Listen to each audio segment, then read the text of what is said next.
Hello everyone, welcome back to my YouTube channel. আজিৰ ভিডিঅ'টো হৈছে ইমিউনিটি সিস্টেমৰ ওপৰত। থাম্বনেইলটো চাই আপোনালোকে দেখিছে ইমিউনিটি সিস্টেমটোৰ ওপৰত আজি ভিডিঅ'টো হ'ব। সো ইমিউনিটি সিস্টেমটো কি? এজ পাৰ আয়ুৰ্বেদা ইমিউনিটি সিস্টেমটো হৈছে কি আমাৰ দেহৰ ভিতৰত থকা এটা শক্তি, যিটো শক্তি আমাৰ দেহটোক ষ্ট্ৰং কৰি ৰাখে, বাহিৰৰ বেমাৰ বীজাণুৰ পৰা দেহটোক প্ৰতিৰোধ কৰি ৰাখে। সেইটো হৈছে ইমিউনিটি। তো প্ৰথমতে আহোঁ ইমিউনিটি যোনটো আছে, ইমিউনিটি সিস্টেমটো লো কিয় হয়? ইমিউনিটি সিস্টেম লো হোৱাৰ মেইন দুটা কাৰণ হৈছে, এটা হৈছে ফাৰ্ষ্ট ষ্ট্ৰেছ।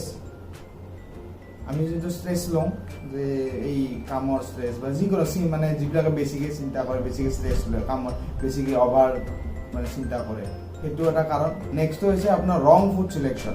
ৰং ফুড চিলেকশ্যন মানে আপোনাৰ যিকোনো ধৰণৰ জাংক ফুড হ'ব পাৰে, যিকোনো ধৰণৰ আপোনাৰ মানে অইলি ফুড, এনেকুৱা মানে যিবিলাক আজিকালি আপোনাৰ মাৰ্কেটত বেছিভাগ কি KFC এইবিলাক চলে, বাৰ্গাৰ চলে, পিজ্জা চলে, প্লাছ আপোনাৰ যিকোনো চাওমিন, ম'ম'জ এইবিলাক চলে।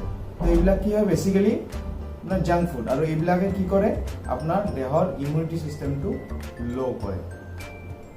আৰু যদি আপোনাৰ ষ্ট্ৰেছ লেভেলটো বেছি হয়, বেছিকৈ যদি আপোনাৰ কামৰ বেছিকৈ প্ৰেছাৰ লয়, বেছিকৈ যিকোনো কাম বেছিকৈ ষ্ট্ৰেছ লয়, তেতিয়াহ'লেও আপোনাৰ ইমিউনিটি চিষ্টেমটো ল' হয়।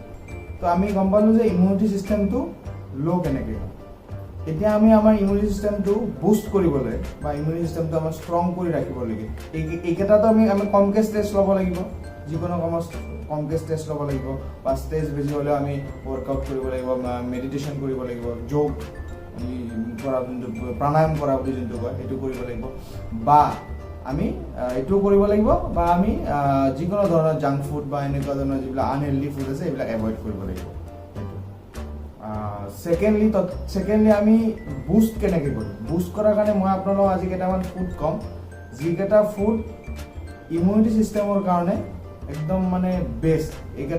এইকেইটা ফুড যদি আপুনি নিজৰ ডায়েটত যদি ৰেগুলাৰ এড কৰিছে, তেতিয়াহ'লে আপোনাৰ ইমিউনিটি চিষ্টেমটো বহুত ভাল হ'ব, আপোনাৰ হেল্থটো বেছি ইম্প্ৰুভ হ'ব। আৰু বৰ্তমান যিটো কৰোণাৰ যিটো মহামাৰী চলি আছে, কৰোণাত আপোনালোকে জানে যে ইমিউনিটি চিষ্টেমটোৱে মেইন, আচল খেলাটো ইমিউনিটি চিষ্টেমৰ লগতে হয়। ইমিউনিটি চিষ্টেম যদি আপোনাৰ ষ্ট্ৰং হৈ আছে, তেতিয়াহ'লে কি হ'ব, কৰোণা আহিলেও কৰোণাক প্ৰতিহত কৰিবলৈ আপোনাৰ দেহত এনাফ মানে শক্তি থাকিব যে আপুনি কৰোণাক প্ৰতিহত কৰিব পাৰে। চ' আমি ফুড কেইটা কওঁ। ফাৰ্ষ্ট ফুড, এইটো একদম অকলে মানে আপোনাৰ ইমিউনিটি বুলিয়ে নহয়, এইটো বহুত কাৰণতে আপোনাৰ বহুত এচেঞ্চিয়েল হয়। আৰু এইটো আমি মানে আমি ৰন্ধা বঢ়াত দি বেছিকৈ খাওঁ, কিন্তু আমি কেঁচা খুব কমকৈ খাওঁ। এইটো হৈছে নহৰু। নহৰু মানে আপোনাৰ কি ক'ম আৰু, নহৰু মানে এটা মহৌষধ, মানে নহৰু কেঁচা নহৰু যদি আপোনাৰ 400 বা 500 আপুনি যদি নিজৰ ডায়েটত এড কৰিছে, আপোনাৰ কাৰণে বহুতে হেল্ডি হ'ব, বহুতে হেল্ডি।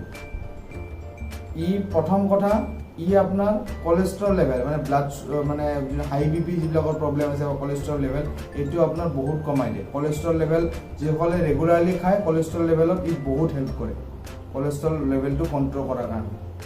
ছেকেণ্ডটো ক'লোৱে মই আপোনাৰ ইমিউনিটি চিষ্টেমৰ কাৰণে কৰে। আৰু ছেকেণ্ড, যদি আপোনাৰ চৰ্দি, জ্বৰ, কাহ এইবিলাক যদি হৈ আছে, আপুনি গাৰ্লিক পেষ্ট বনাই গাৰ্লিকত খাওক, কেঁচা নহৰু খাওক, ৰাতিপুৱা এমটি ষ্টমাকত খাওক। আপুনি 3 টাইমো খাব পাৰে, মৰ্ণিং এমটি ষ্টমাক, আপোনাৰ দুপৰীয়াৰ ভাতৰ লগত খাব পাৰে, ৰাতিও খাব পাৰে, 300 বা 400। মই কিন্তু এই পেষ্ট বনাই ভাজি কিনে মাংসৰ লগত যেনেকৈ আমি খাওঁ সেইটো কথা কোৱা নাই, কিন্তু মই কৈছোঁ কেঁচা নহৰু যদি খায় এইটো বেষ্ট হয়। চ' ছেকেণ্ড অপশ্যনটো আহোঁ। আমাৰ ছেকেণ্ড অপশ্যনটো হৈছে মাছৰুম যে আমি খাওঁ, মাছৰুম এটা বেষ্ট। মাছৰুম মানে আপোনাৰ বহুত হেল্ডি হয়, আৰু মাছৰুমে আপোনাৰ ইমিউনিটি চিষ্টেমটো বহুত বুষ্ট কৰাত বহুত হেল্প কৰে। থাৰ্ডটো হৈছে যিকোনো ধৰণৰ ৰ' ভেজিটেবলছ বুলি আমি যিবিলাক ৰ' ভেজিটেবলছ মানে যিবিলাক আমি কেঁচা খাব পাৰোঁ, যেনে বন্ধাকবি হওক, বা আপোনাৰ গাজৰ, তিয়হ, আপোনাৰ মিঠা আলু।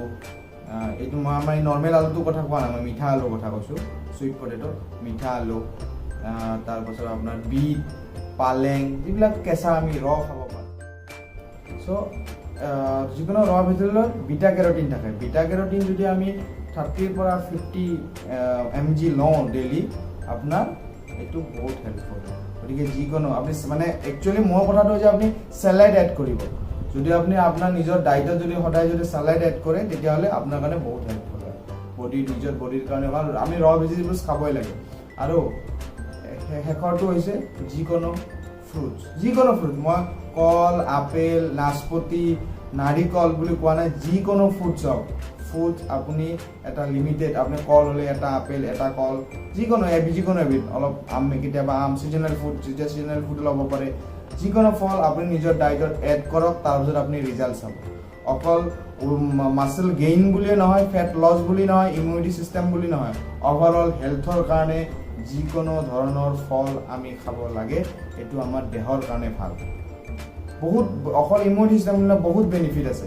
আপোনাৰ ব্লাড ফ্ল' ভাল কৰে, আপোনাৰ যিবিলাক মানে স্কিনৰ প্ৰব্লেম, বিভিন্ন ধৰণৰ মানে অভাৰঅল হেল্থৰ কাৰণে ফ্ৰুটছটো বহুতেই জৰুৰী। ফ্ৰুটছ আমি নিজৰ ডায়েটত এড কৰিব লাগে। এইদাৰ এইটো আপেল আৰু আপোনাৰ নাচপতি, যিয়ে নহওক, যিকোনো ধৰণৰ ফল মূল আমি নিজৰ ডায়েটত এড কৰিব লাগে। তো আমি জানিলোঁ বুষ্ট মানে ইমিউনিটি চিষ্টেমটো কেনেকৈ বুষ্ট কৰিব লাগে, কি খাব লাগে, আৰু এইটো ল' কিহৰ কাৰণে হয়। কামৰ বেছি ষ্ট্ৰেছ নল'ব, ষ্ট্ৰেছ ল'লেও আপুনি মেডিটেশ্যন কৰিব, ৱৰ্কআউট কৰিব।